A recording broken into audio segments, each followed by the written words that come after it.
शास्त्रकार महर्षि धर्मज गणविजय महाराजा के शिष्य इंद्रज गणविजय महाराजा ने उपदेश कल्पवल्ली ग्रंथ की रचना की है। इस ग्रंथ में श्रावक जीवन के 36 कर्तव्यों का वर्णन बताया गया है। भौतिक क्षेत्र की अग्नि बनाने के लिए व्यक्ति क्या क्या नहीं करता, तो आइए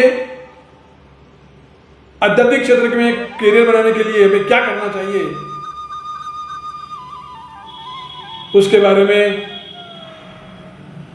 इंद्रज गणविजय महाराजा ने यह उपदेश कल्पवल्ली ग्रंथ की रचना करते हुए श्रावक जीवन के 36 कर्तव्यों का वर्णन फरमाया है। उसमें प्रथम नंबर में है जिनेश्वर भगवान की आज्ञा मानो।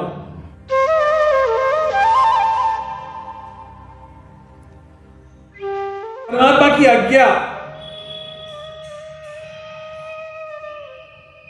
हमें एक कैसा स्टेज पर ले जाती है,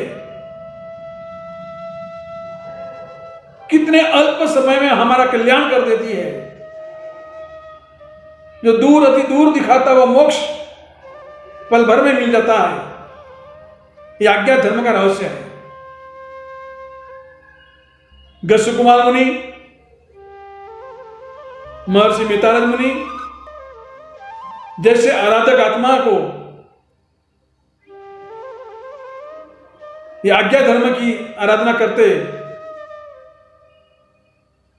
बहुत अल्प समय में मोक्ष पाया था। छपक श्रेणी, केवल ज्ञान और मोक्ष।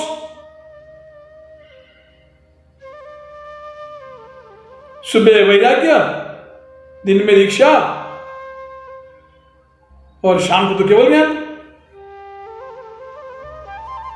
सुबह एंगेजमेंट, दोपहर में मैरिज और शाम को डाइवोर्स।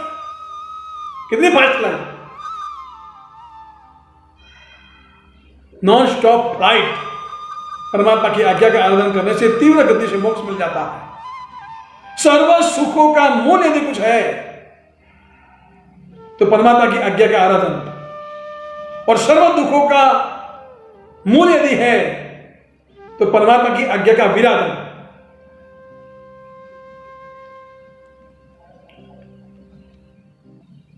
परमात्मा ने क्या क्या आज्ञा फरमाई है,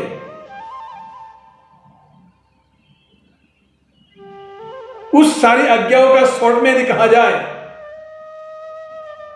तो कलिकाल समय में हेमचंद्राचार्य सुरेश्वर जी महाराजा ने वितराग स्तोत्र के अंदर एक ही श्लोक में बता दिया, आश्रव सर्वता हेय उपादेश संवर। आश्रव हमेशा छोड़ने लायक है और संवर को स्वीकारने का परमात्मा ने हमें फरमाया है। भगवान महावीर की देशना धन्ना काकंदी ने सुनी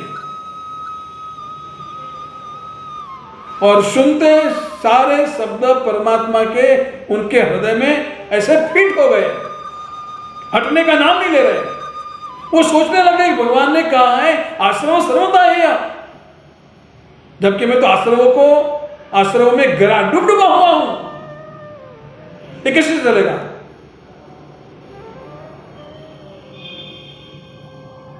इस पर उनका चिंतन चला। श्रावकों को कहते हैं 3 स्टेप में आगे बढ़ना चाहिए, श्रवण, चिंतन और अमल।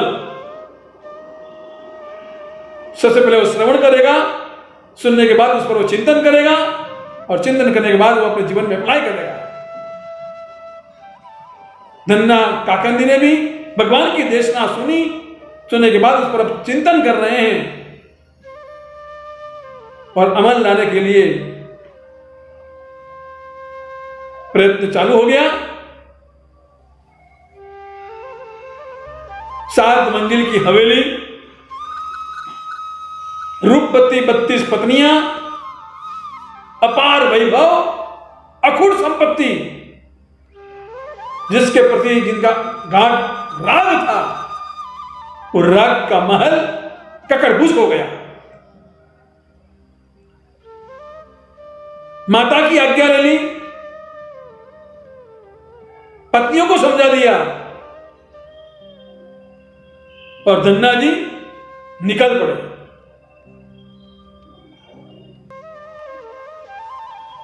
माता भद्रा जी भगवान महावीर को अपना पुत्र होरा रहे हैं। सत्याकार महापुरुष ने भी वहां पर लिखा, भिक्षा दौरे शिष्यनी वहरो त्रिभुवन कंत। और परमात्मा महावीर के वरद हस्ते धन्ना जी की दीक्षा हुई और दीक्षा लेते ही उन्होंने प्रभु से कहा, है भगवान, मेरी भावना है कि मैं जीवन पर्यंत छठ के पारने छठ करूं और पारने में आयामिल करूं। अनंत जन्म भोगों में बर्बाद हुए हैं, इस जन्म में आपकी कृपा उतरी है, तो ये प्रभु मेरी भावना है, आप आज्ञा फरमाइए। प्रभु की आज्ञा मिल गई और धन्ना जी ने छठ के पाने छठ दीक्षा लेते ही चालू कर दिया।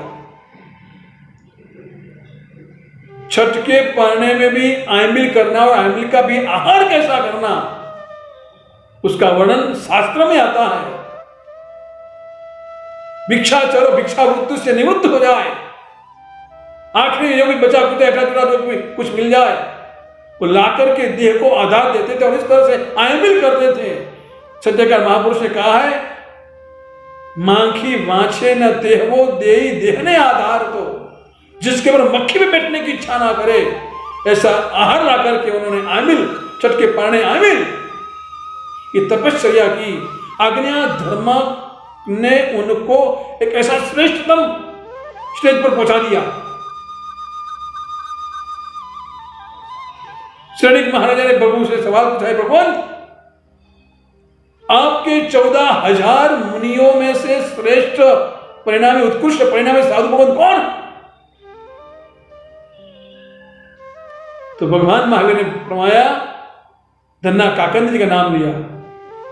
प्रशंस्यो तप गुण थकी विद धन्नो अणगार। और उनकी आराधना का भी वर्णन श्रेणिक महाराजा के सामने प्रभु महावीर ने किया।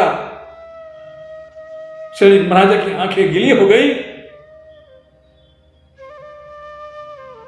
तो ये आज्ञा धर्म का ये रहस्य है, उस पर आगे बढ़ने वाले का इस तरह से भव भ्रमण मिट जाता है, दूर अति दूर दिखाता मोक्ष जल्दी प्राप्त हो जाता है। आइए हम भी अपने जीवन में